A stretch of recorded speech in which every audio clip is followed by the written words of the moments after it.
हम इस बारी अपनी कंट्री के लिए जीत कर ही वापस आने वाले और कोई सेकंड वे नहीं था। तो ये मिजाज होता है तभी तो विजय मिलता है। आपका जो विजन है कि इंडिया नंबर 1 होना चाहिए, आई थिंक ये बदलाव आ रहा है। हमारे देश के नौजवानों के पास सामर्थ्य है। तो जन्मदिन पे क्या करोगी? 28 को है ना? तो क्या करोगी? बस मजे करूँगी। बस ये कहाँ है? हाँ, पीछे खड़ा है। ना टाइम, आपका वैल्यूएबल टाइम निकाला हमसे मिलने के लिए। मेरा वैल्यू आप ही है।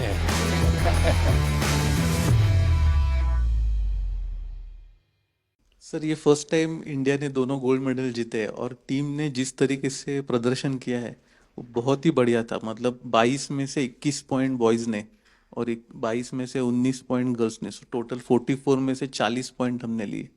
इतना बड़ा बढ़िया प्रदर्शन आज तक पहले कभी नहीं हुआ। कभी नहीं। वहां पर क्या माहौल था? पहली बार हम जीते, सब लोग हमारे लिए भी खुश हो गए बहुत, क्योंकि हमने इतना खुशी मनाया।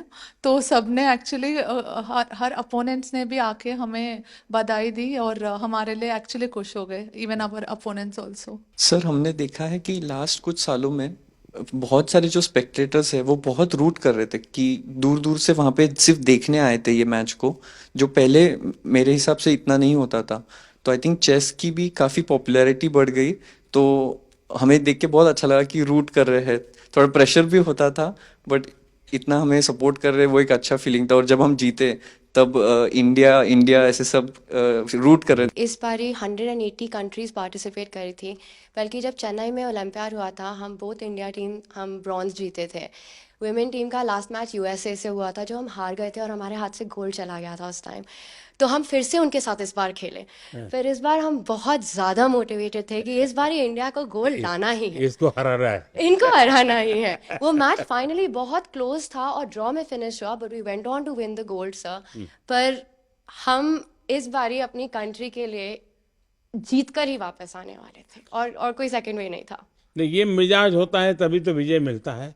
लेकिन जब इतने नंबर आ गए, 22 में से 21 और 22 में से 19, तो बाकी खिलाड़ियों का या बाकी लोग जो इस खेल को ऑर्गेनाइज करते हैं उनका क्या रिएक्शन था? Sir, I think Gukesh wants to answer that, but I just want to say one thing कि उसमें हमने इतनी कन्विंसिंगली जीता, स्पेशली ओपन टीम में। ऐसे लग रहा था कि कोई पास भी नहीं आ सकता है। और हमारी वुमेन टीम में हम पहले 7 मैचेस जीतते गए, फिर थोड़ा छोटा सा सेटबैक आया, हमने रेजिलियंस दिखाई, हम वापस आए। पर हमारी ओपन टीम ने तो सर, मतलब मैं क्या ही बताऊं। I think Gukesh being on board one was better to answer that, पर वो भाग के ले गए। Yeah, this experience was really a great team effort. Every single one of us was in like excellent form, and we were all super motivated because in the 2022 Olympiad we were very close to winning the gold medal. But then there was one game which I had played and I could have won, which would have guaranteed gold medal. I unfortunately lost that game, and it was heartbreaking for everyone. So this time we were all super motivated, and from the start we were like, we are going to win this for the team, and yeah, really glad. अच्छा, आपने कभी ये सोचा है कि कभी AI का उपयोग करके आप लोग अपनी गेम को करेक्ट कर सकते हैं या दूसरे की गेम को समझ सके? Yes, sir. With AI, the chess has evolved. There has been new technology, and the computers have become much stronger now. And it is showing a lot of new ideas in chess, and we are still learning from it. And I think there is a lot to learn from it. Sir, I think अभी ऐसा हो गया है कि AI के tools सबको available हो गया है क्योंकि डेमोक्रेटाइज हो गया है। और अभी हम ज़रूर प्रिपरेशन में यूज़ करते हैं। बताइए। कुछ नहीं सर, द एक्सपीरियंस तो बहुत कुछ नहीं, ऐसे ही जीत लिया। ऐसे ही आ गया, गोल आ गया। नहीं सर, ऐसे नहीं आ गया, बहुत मेहनत किया है। आई थिंक मेरे सारे टीममेट्स ने, इवन मेंस ने बहुत हार्ड वर्क किया है to finally get to the stage. मैंने देखा आप में से कईयों के पिता माता डॉक्टर है। पेरेंट्स दोनों डॉक्टर है और मेरी बहन भी डॉक्टर है। हैं? तो जब मैं बचपन में उन्हें देखता था कि उनको कभी रात को 2 बजे फोन आ गया पेशेंट का, जाना पड़ता था, मुझे लगा मैं जो करियर लूंगा थोड़ा और स्टेबल लूंगा, पर मुझे लगा नहीं था स्पोर्ट्स में और दौड़ना पड़ेगा। सर मैंने हमेशा देखा है कि आप हर स्पोर्ट और हर स्पोर्ट पर्सन को इतना इनकरेज करते हैं और इतना सपोर्ट करते हैं। मुझे ऐसा लगता है कि आपका स्पोर्ट्स से बहुत बड़ा लगाव है, हर एक स्पोर्ट से। और मैं उसकी स्टोरी जानना चाहती हूँ, ऐसा क्यों? मैं आपको बताता हूँ। मैं ये इतना समझता हूँ कि कोई देश विकसित बनता है तो सिर्फ खजाने से नहीं बनता है कि उसके पास कितने पैसे हैं, कितने उद्योग हैं, जीडीपी कितना, इतने से नहीं बनता है। हर फील्ड में वो दुनिया में महारत होनी चाहिए। अगर फिल्म इंडस्ट्री है तो मैक्सिमम ऑस्कार हमारे यहाँ कैसे आते हैं। अगर साइंटिस्ट हैं या और किसी फील्ड में तो मैक्सिमम नोबेल हमारे पास कैसे आते हैं। वैसे ही खेल में भी मैक्सिमम गोल्ड हमारे बच्चे कैसे लाएं। ये जब होता है इतने सारे वर्टिकल, तब देश महान बनता है। मैं जब गुजरात में था तब भी मैं एक खेल महाकुंभ चलाता था। लाखों बच्चे खेलते थे उसमें, तो मैं बड़ी आयु के लोगों को भी खेलने के लिए प्रेरित करता था। तो उसमें से अच्छे बच्चे आगे आने लग गए। मेरा ये विश्वास है कि हमारे देश के नौजवानों के पास सामर्थ्य है। दूसरा मेरा मत है कि देश में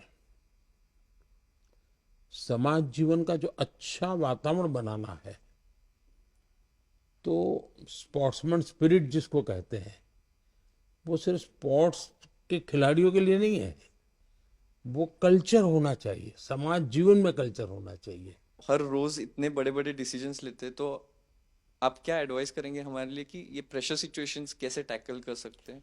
देखिए, कोई भी खेल क्यों ना हो, कोई भी एक्टिविटी क्यों ना हो, फिजिकल फिटनेस बहुत मैटर करती है जी।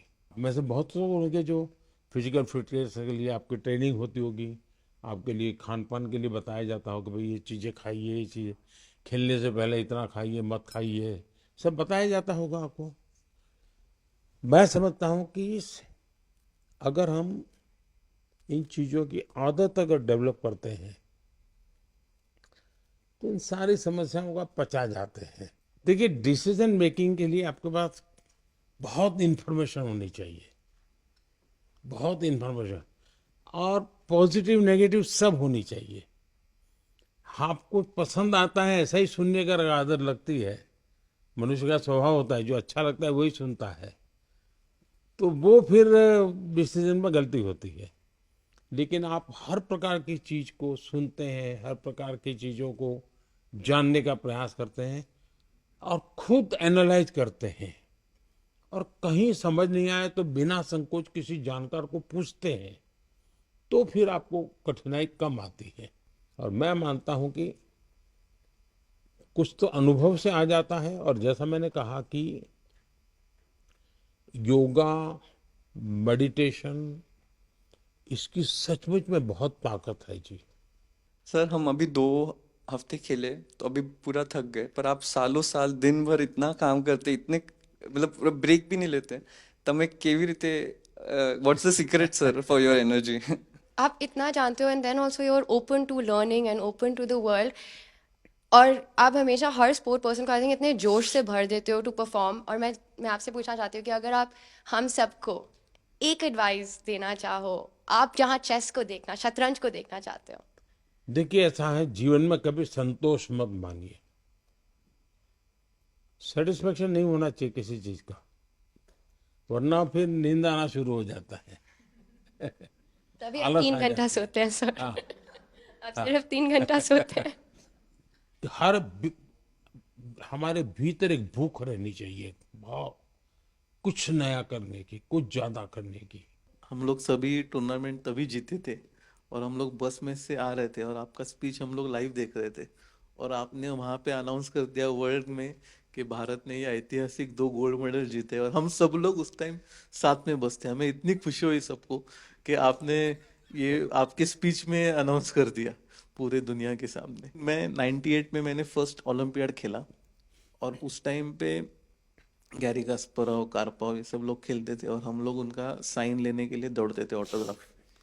इंडिया का तब रैंकिंग बहुत नीचे था और इस टाइम पे जब मैं कोच बन के गया था और मैं देखता था कि गुकेश आ रहा है, प्रज्ञानंद आ रहा है, अर्जुन आ रहा है, दिव्या आ रही है, हरिका आ रही है और लोग उनका साइन लेने के लिए अब दौड़ रहे हैं। तो ये जो बदलाव और ये जो कॉन्फिडेंस नए फील्ड में आया है नए बच्चों में, आई थिंक वो आपका जो विजन है कि इंडिया नंबर 1 होना चाहिए, आई थिंक ये बदलाव आ रहा है। Sir thank you so much. आपने इतने शॉर्ट नोटिस में, आप यूएस में थे और आपने इतना टाइम, आपका वैल्यूएबल टाइम निकाला हमसे मिलने के लिए। हम बहुत अभी मोटिवेट हो गए। मेरा वैल्यू आप ही है।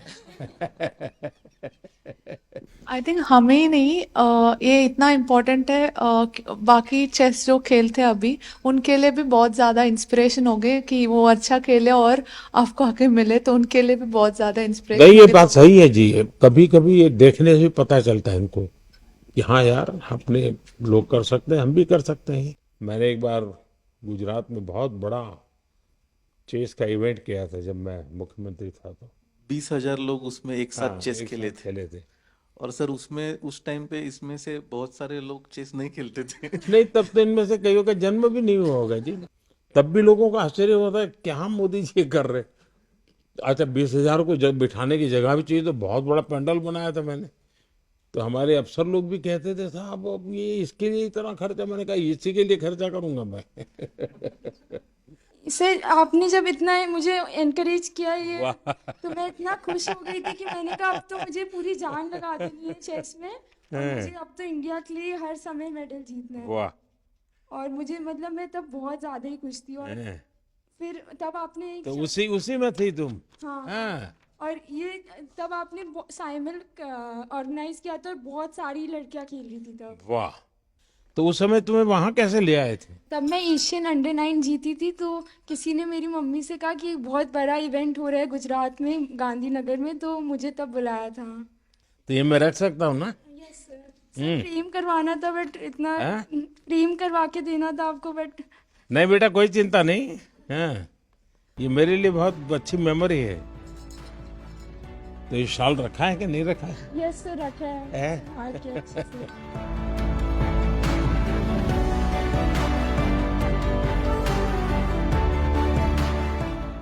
चलिए, मुझे बहुत अच्छा लगा।